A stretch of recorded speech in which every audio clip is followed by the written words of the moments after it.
कृपया आए और नौजवानों को मार्गदर्शन करने का तालियां होनी चाहिए भारत का भविष्य, देश के नेता आदरणीय अखिलेश यादव जी के लिए। अखिलेश यादव जिंदाबाद, जिंदाबाद, जिंदाबाद, गठबंधन जिंदाबाद, जिंदाबाद, जिंदाबाद। अखिलेश यादव जी स्वागत है, स्वागत है, स्वागत है। माननीय राष्ट्रीय अध्यक्ष जी, हमारे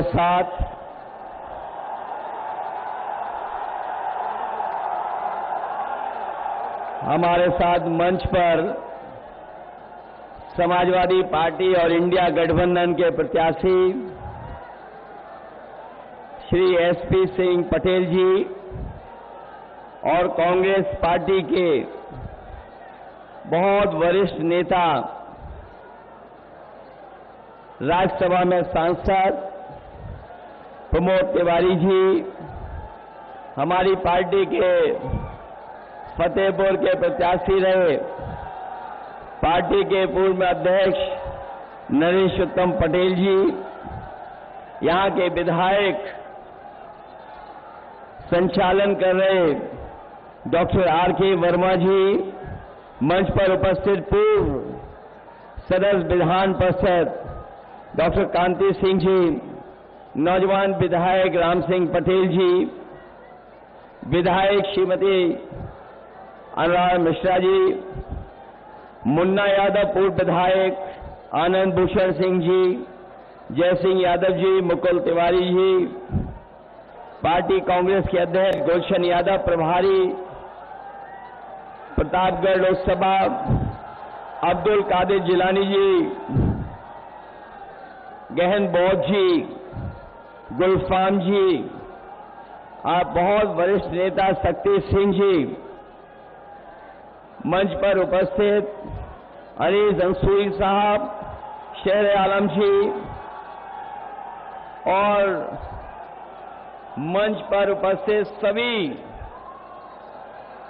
समाजवादी पार्टी के संगठन के नेता, कांग्रेस पार्टी के सभी नेता पदाधिकारी और मंच पर उपस्थित नौजवान नेता राघव तिवारी जी, इस चुनावी जनसभा में उपस्थित हमारे सभी आदरणीय बुजुर्ग, किसान भाई, बड़ी संख्या में आई माताएं, बहनें और नौजवान साथी पत्रकार बंधुओं, मैं सबसे पहले यहां पर उपस्थित प्रतापगढ़ के लोकसभा के सभी साथियों का बहुत बहुत धन्यवाद और आभार प्रकट करना चाहता हूं। मैं देख रहा हूं जहां मैदान भरा हमें दिखाई दे रहा है, मैदान के बाहर भी लोग हैं और अभी भी लोग आ रहे हैं। मैं दूर तक देख रहा हूं, पेड़ की छाया में तो है ही लोग, लेकिन जहां छाया नहीं है, अपने गमछे से दोपहरी की धूप बचाते हुए हमें लोग दिखाई दे रहे हैं।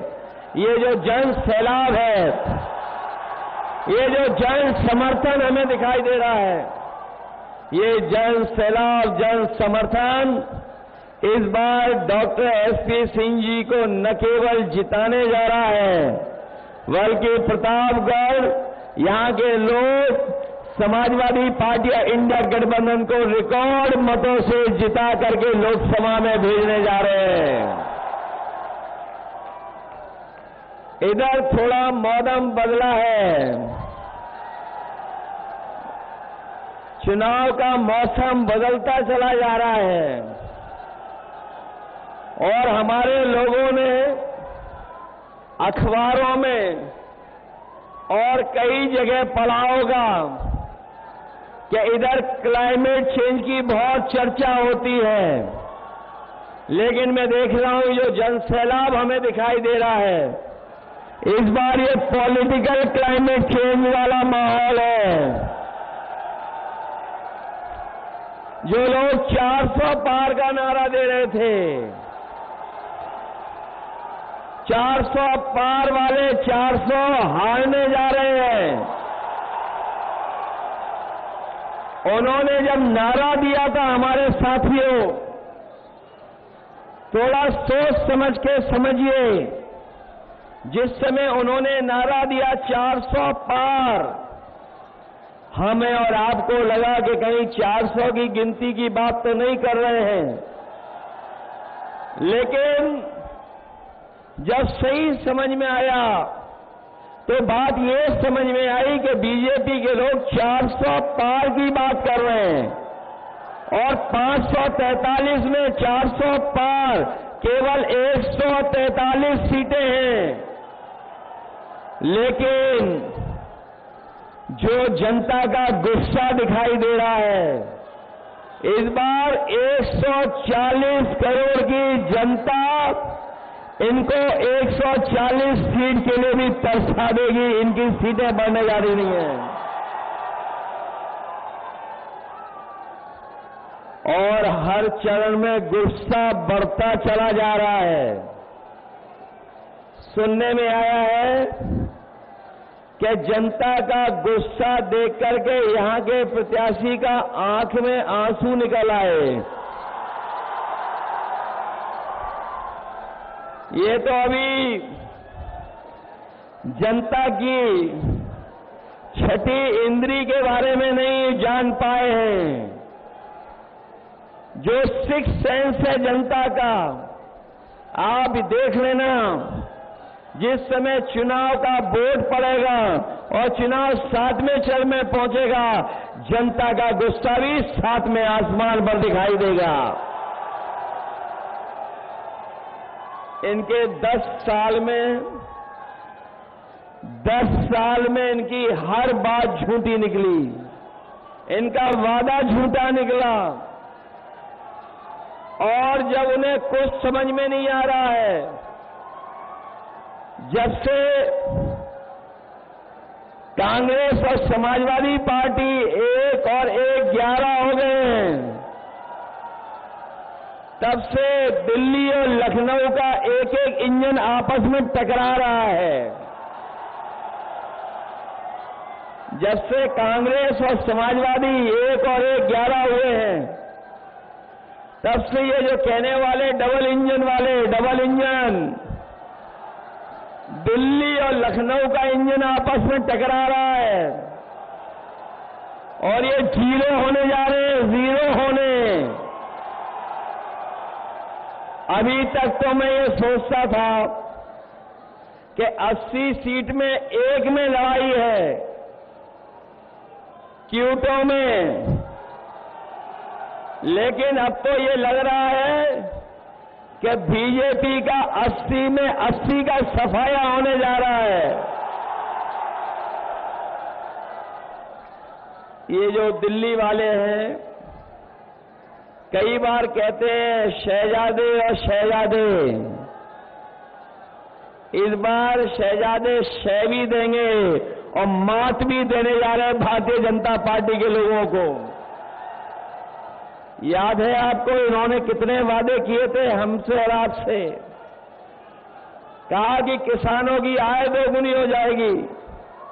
बताओ हमारे प्रतापगढ़ के किसान भाइयों, किसी भी किसान की, गांव में रहने वाले नौजवान, उनके परिवार की जो खेती बाड़ी से जुड़े हैं, किसी की आय 2 गुनी नहीं हुई।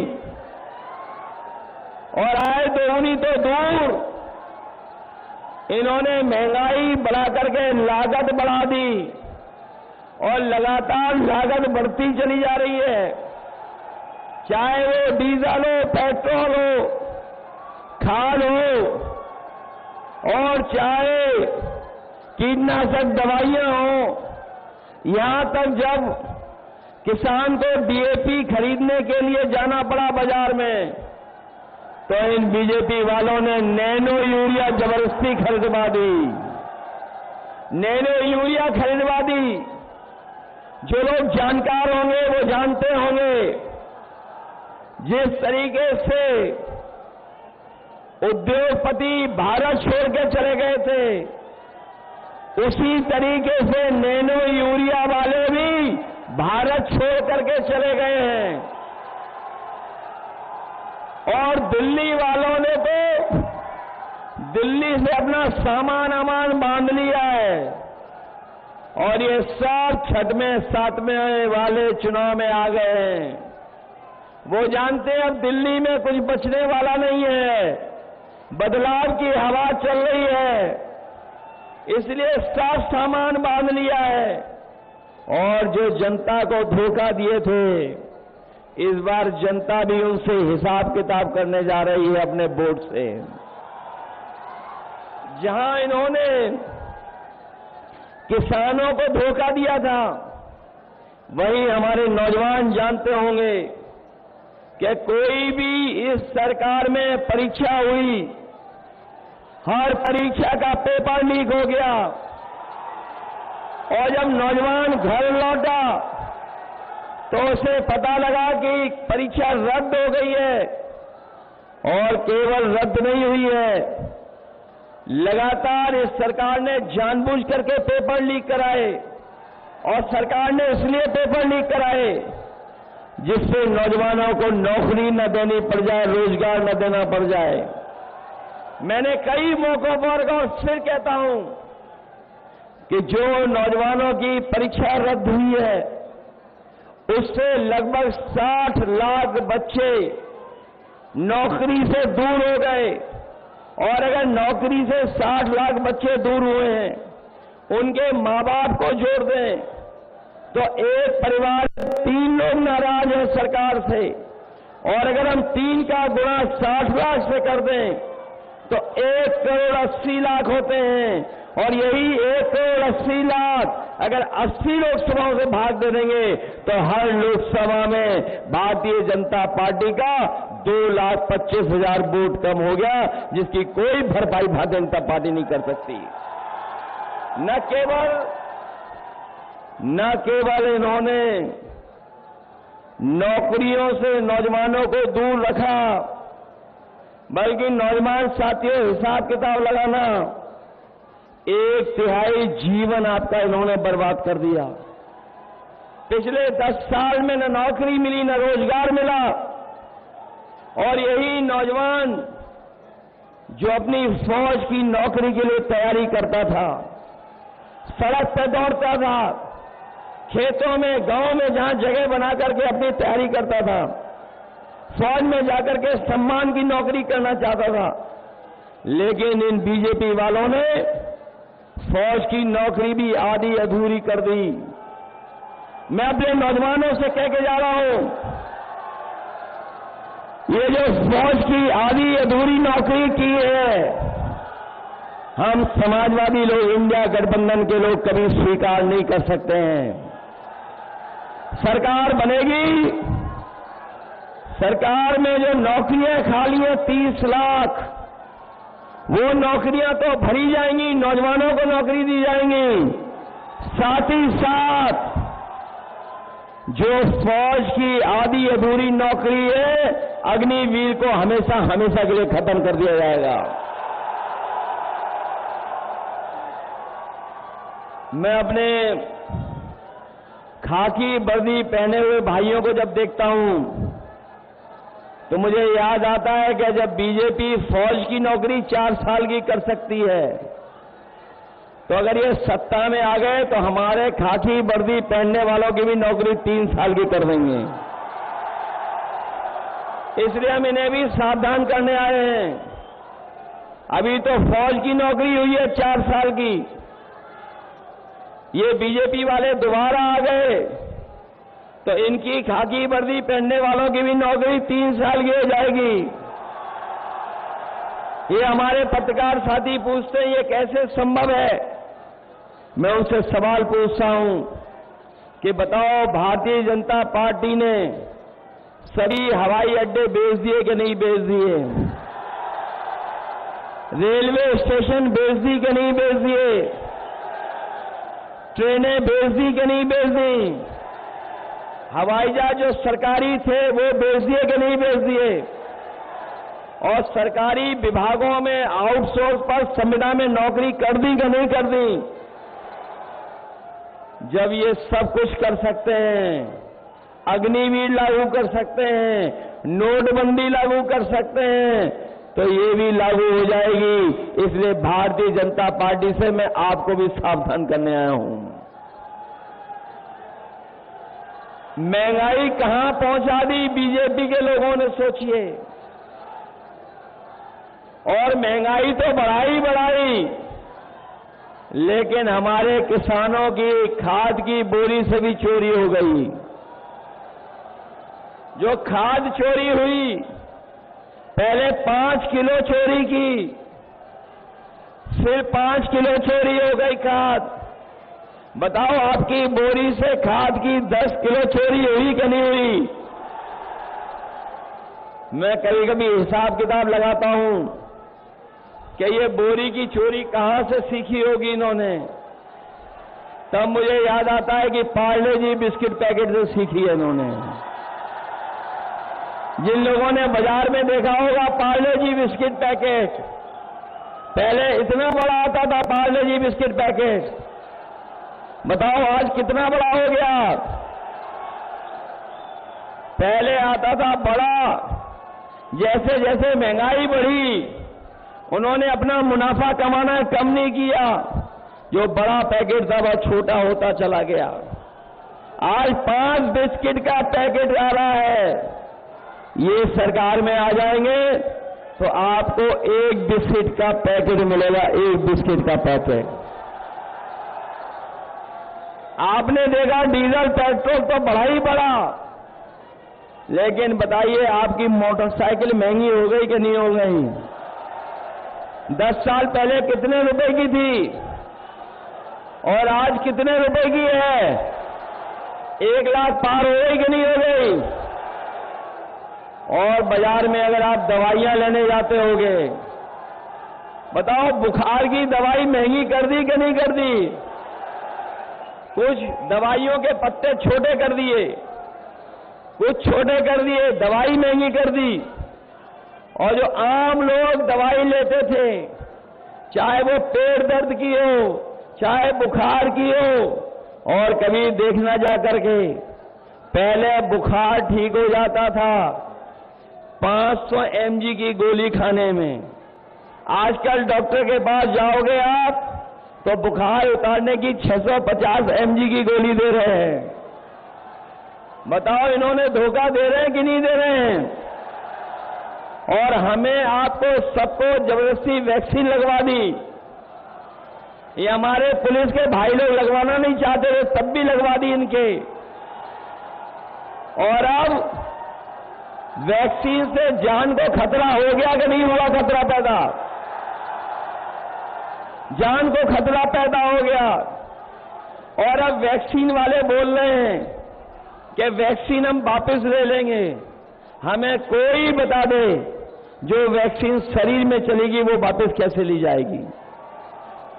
कोई बता दे, हमें बताएं बीजेपी के लोग कि जो वैक्सीन हमारे आपके शरीर में चली गई है वो सही से वापस कैसे लोगे? केवल इन्होंने वैक्सीन लगवा करके जान को खतरा पैदा तो किया ही किया, लेकिन वैक्सीन कंपनियों से इन्होंने चंदा भी वसूल लिया। बताओ चंदा वसूला कि नहीं वसूला? बड़े बड़े उद्योगपतियों से चंदा ले लिया, 1-1 हजार करोड़ ले लिया, 500 करोड़ लिया, 400 करोड़ लिया। और ये इलेक्टोरल बॉन्ड जो चंदा लिया है उसकी वजह से भी महंगाई है।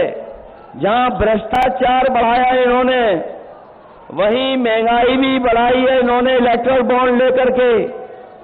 और जब कभी भी कोई इनसे इलेक्टोरल बॉन्ड के बारे में पूछे तो बताओ कोई जवाब है इनके पास कि नहीं है? ये इलेक्टोरल बॉन्ड के बारे में चर्चा नहीं कर रहे, क्योंकि इलेक्टोरल बॉन्ड ने इनके भ्रष्टाचार की पोल खोल दी और इलेक्टोरल बॉन्ड ने इनका बैंड बजा दिया पूरे देश और दुनिया में। ये चुनाव से पहले बहुत अच्छा राशन की चर्चा करते थे, राशन दे रहे थे सबको, 2022 में राशन दे रहे थे।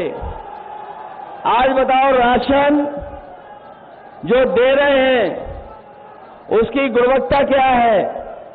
पहले तो चना दे रहे थे, रिफाइंड तेल दे रहे थे, दाल दे रहे थे। बताओ आज राशन में क्या दे रही हैं लोग? राशन भी कम कर दिया। इसलिए इंडिया गठबंधन और समाजवादी पार्टी और कांग्रेस ने तय किया है कि आने वाले समय में जब सरकार बनेगी तो न केवल आपका राशन बढ़ाया जाएगा, राशन की मात्रा भी बढ़ाई जाएगी, जिससे हमारे गरीबों को भर पेट खाना मिल जाए पूरे परिवार को, और राशन की गुणवत्ता मात्रा बढ़ा करके जिस तरीके से आपने बाजारों में देखा होगा कि संपन्न लोग, बड़े लोग जो पैकेट का आटा है गुणवत्ता में अच्छा है और पौष्टिक है वो लेकर के खा रहे हैं, तो अपने गरीबों को जहां राशन बढ़ाएंगे वहीं पौष्टिक आटा के साथ साथ अपने गरीबों को डाटा फ्री दिलाने का भी काम होगा। क्योंकि पौष्टिक आटा से उनका स्वास्थ्य बेहतर होगा, और जब डाटा होगा तो हमें चलने, पढ़ने और जानकारी हासिल करने का भी हमें मौका मिलेगा। क्योंकि आज डाटा के बिना कुछ नहीं चल रहा है। डाटा पहले फ्री मिलता था, लेकिन अब डाटा के भी पैसे ले रहे हैं। इसलिए पौष्टिक आटा गरीबों को और उसके साथ साथ डाटा फ्री देने का काम भी आने वाली समय की सरकार में होगा। इसलिए मैं आपसे निवेदन करने आया हूं, ये लखनऊ और दिल्ली वाले हम लोगों को मिलकर के गुमराह कर रहे हैं, धोखा कर रहे हैं, नकल कर रहे हैं। आपको याद होगा जब समाजवादी सरकार थी तो हम लोगों ने इतना बड़ा लैपटॉप दिया था आपको, बहुत से बच्चों को मिल गया था, उसी की नकल कर करके ये सरकार ने बड़ा नहीं दिया, कितना छोटा कर दिया, इतना छोटा कर दिया और इतना घटिया दिया है कि आप उसमें उंगली घिसते रहो वो चलता ही नहीं है। आपकी एम्बुलेंस दी थी गरीबों के लिए गांव में पहुंच करके मदद करे, और अपनी गर्भवती महिलाओं के लिए विशेष एम्बुलेंस दी थी। इन्होंने एम्बुलेंस तो खराब की है, लेकिन अस्पताल भी बर्बाद कर दिए। किसी गरीब का अब सरकारी अस्पताल में इलाज नहीं हो पा रहा। और ये दिल्ली वालों ने 10 साल में और उत्तर प्रदेश की सरकार ने 7 साल में कोई भी एक ऐसा जिला अस्पताल नहीं बनाया जिसमें हमारे गरीबों को फ्री इलाज मिल जाए, दवाई मिल जाए और सब तरह का उनको सुविधा मिल जाए। कोई इंतजाम नहीं किया। ये जो 100 नंबर वाली पुलिस बनाई थी हम लोगों ने, 100 नंबर वाली पुलिस बनाई थी, गाड़ी दी थी हम लोगों ने, वो गाड़ी भी ये वो नौजवान हमें दिखाई दे रहा है जिसकी ताकत में दम है। ये अग्निवीर नहीं, फौज के लिए पक्की नौकरी के लिए पक्का है। ये दोनों हाथ से पकड़ो बेटा, नहीं गिर जाओगे अभी दूसरे हाथ से। हमने सबने देख लिया तुम्हारी हाथ में बहुत ताकत है, सबने देख लिया। और ये ताकत हरे के हाथ में नहीं होती है, इतना कोई नहीं चल सकता है। ये तो फिजिकल यूं ही पास कर जाएगा, इसको जरूरत नहीं है और किसी चीज की। तो इसीलिए मैंने कहा कि हमारे गांव के और गरीब नौजवान इतना मजबूत है शरीर से कि उसे पक्की फौज की नौकरी मिलनी चाहिए। इसीलिए अग्निवीर नहीं स्वीकार करेंगे, हम लोग पक्की नौकरी देना चाहेंगे। इसलिए इस समय हम आप सबसे अपील करने आए हैं, अपने सभी प्रतापगढ़ के साथियों से अपील करने आए हैं, निवेदन करने आए हैं। ये आखिरी में इसका समर सॉल्ट था, ये जो आखिरी में मारा इसका समर सॉल्ट था। इसलिए प्रतापगढ़ के अपने सभी साथियों से मैं निवेदन करने आया हूं, बताओ इस चुनाव में सावधान रहोगे कि नहीं रहोगे? सावधान। बताओ आपको चारों तरफ से समर्थन मिल रहा है कि नहीं मिल रहा है? बताओ कांग्रेस का समर्थन मिल गया कि नहीं मिल गया? अपनी आप पार्टी का समर्थन है कि नहीं है? और जो लोग थोड़ा बहुत नाराज रहते थे आजकल वो भी साथ आ गए कि नहीं आ गए? बताओ आपकी सब तरफ से मदद हो रही है कि नहीं हो रही? और जो बीजेपी वाले सांसद हैं वो रो रहे हैं कि नहीं रो रहे हैं? वो रो इसलिए रहे हैं कि इस बार प्रतापगढ़ से वो लाखों वोटों से हार के जा रहे हैं। और अभी तो जब मैं आया मंच पे, दिल्ली वाले भी आए थे, उनकी जनता नहीं थी, इसी मैदान में आए थे, सुनने में आ रहा है। वो बाद में सोच रहे होंगे कि कहां चले गए, यहां की जनता तो बदलाव चाहती है, इसलिए बदलाव करोगे आप लोग? हम ये गिन लें कि ये सीट जीतने जा रहे हैं। इस बार तो छठवां सातवां चरण पूरा भारतीय जनता पार्टी को सफाया करता हुआ जा रहा है, कोई नजर नहीं आ रहा। इसलिए धोखा तो नहीं खाओगे आप लोग। अब इन पे कोई रास्ता नहीं बचा है।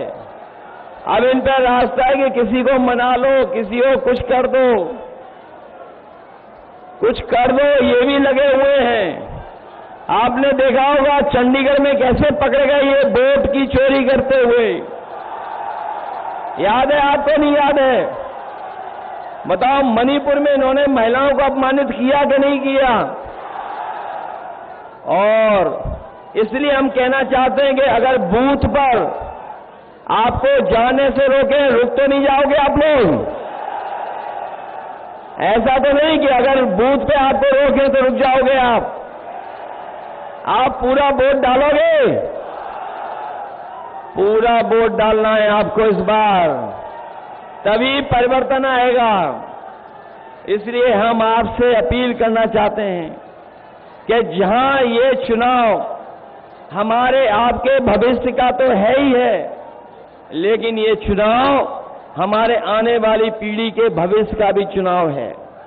ये लोग जो सत्ता में 400 पार का नारा दे रहे थे, वो संविधान बदलना चाहते थे, लेकिन जो बहुजन समाज के लोग हैं और हम समाजवादी लोगों ने संकल्प लिया है कि जो संविधान बदलने को निकले हैं उन सबको हम लोग बदलने का काम करेंगे। आप देख लेना बड़ी बड़ी होर्डिंग जो लगाई दिल्ली वालों ने, उसमें से तो बहुत सारे लोग पहले ही गायब हो गए, कोई दिखाई नहीं दे रहा है, सब गायब हो गए। इसलिए जहां ये हमारे आपके भविष्य का और आने वाली पीढ़ी के भविष्य का चुनाव है, वहीं ये संविधान बचाने का भी चुनाव है। एक तरफ वो लोग हैं जो संविधान को बदलना चाहते हैं, दूसरी तरफ हम सब लोग हैं जो मिलकर के संविधान बचाना चाहते हैं। ये संविधान रहेगा तो हमें आपको अधिकार मिलेंगे, ये संविधान रहेगा तो हमें न्याय मिलेगा। यही संविधान है जो हमें आरक्षण दिलाता है। यही बाबा साहब भीमराव अम्बेडकर जी का संविधान हमारे और आपके लिए संजीवनी है, संजीवनी। इसलिए जहां 2024 का चुनाव सरकार बदलने का है, वहीं संविधान बदलने का भी चुनाव ये 2024 का है। इसलिए मदद करिए। और हम लोगों ने तय किया है कि अपने किसानों का भी कर्ज पूरा का पूरा माफ होगा, उन्हें सोचना नहीं पड़ेगा। इन्होंने बड़े बड़े उद्योगपतियों के कर्ज माफ कर दिया, करोड़ों करोड़ों रुपए माफ कर दिए, 25 लाख करोड़ रुपए माफ किए हैं। हम अपने गरीबों को, किसानों को भरोसा दिला के जा रहे हैं कि आपके लाखों का कर्जा माफ करने का काम करेंगे और आपकी फसल के लिए कानूनी अधिकार दिला करके आपको एमएसपी भी दिलाने का काम होगा। जहां एमएसपी दिलाएंगे किसानों को, वहीं हमारी माताओं बहनों को याद होगा, हम लोगों ने करीब 500 रुपए उन्हें पेंशन देने का काम शुरू किया था। उसके बाद कन्या विद्याधन दे रहे थे 30,000 रुपए। इधर जब चुनाव दूसरी बार हुआ तो हम लोग 6,000 उनको समाजवादी पेंशन देने जा रहे थे, लेकिन हमारी सरकार नहीं बनी। इस बार कांग्रेस पार्टी, इंडिया गठबंधन और समाजवादी पार्टी ने तय किया है कि इस बार अपनी गरीब माताओं बहनों के अकाउंट में 1 लाख रुपए पहुंचा करके उनको सम्मान देने का काम करेंगे। 1 लाख। वहीं हमारे 69,000 वाले नौजवान जानते होंगे, शिक्षक, इनके साथ न्याय नहीं हुआ है, हम इनको न्याय दिलाएंगे। वहीं हमारे अनुदेशक हैं, शिक्षा मित्र हैं, इन शिक्षा मित्रों को अगर किसी ने सम्मान देने का काम किया था तो समाजवादियों ने। जैसे ही सरकार आई तो फिर उन्हें पीछे कर दिया गया। ये दिल्ली की योजना थी, दिल्ली से शुरू हुई थी, इसलिए अपने शिक्षा मित्रों को हम कह के जा रहे हैं, जहां शिक्षक भर्ती बढ़ाएंगे वहीं शिक्षा मित्रों को भी मदद करेंगे। और हम अपनी आंगनवाड़ी और आशा कार्यकर्ताओं को भरोसा दिला के जा रहे हैं, इनकी हमेशा लड़ाई रही है, संघर्ष रहा कि इनका मानदेय बढ़ाया जाए। हम लोग मिलकर के इनका मानदेय दोगुना कर करके उनकी मदद करने का काम करेंगे। इसलिए मदद करिए सब लोग। ये मान लें कि आज चुनाव प्रचार के बाद सब लोग अपने बूथ पे चले कर जाकर के इंतजाम करेंगे। तैयारी करोगे सब लोग मिलकर के। मैं जानता हूं डॉक्टर एसपी पटेल जी ने बहुत मेहनत की है, कोशिश बहुत की सब लोगों से मिलने। इसी का परिणाम ये हुआ है कि इनके पक्ष में समीकरण भी बन गया, अंगगणित भी बन गया और समर्थन इतना बड़ा मिल रहा है कि लाखों लाख वोट से इस बार जीत करके जा रहे हैं। मैं एक बार फिर जिन दलों ने हमारा साथ देने का काम फैसला लिया है, मैं सभी दलों का धन्यवाद देता हूं और आभार भी प्रकट करता हूं कि इस लड़ाई में जहां पर हम लोग अपना संविधान बचाने के लिए निकल पड़े हैं, हमें पूरा भरोसा है कि जब इतना बड़ा हमें समर्थन मिला है तो आपका संविधान भी बचेगा और दिल्ली की सरकार भी हट जाएगी। इसलिए मदद करिए और इन्हें ऐतिहासिक वोटों से जिता करके भेज दो। बोलो, जिताओगे आप सब लोग। बहुत बहुत धन्यवाद सबका।